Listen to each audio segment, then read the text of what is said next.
Welcome to Fluent Phonics. Today, we will learn how to pronounce the word vitriolic. Vitriolic. Vitriolic. Vitriolic.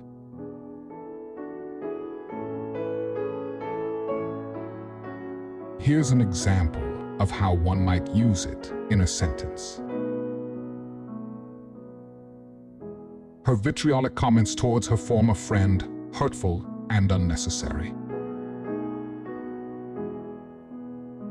Vitriolic refers to language that is filled with bitterness and malice, usually used to criticize or attack someone in a harsh and cruel manner.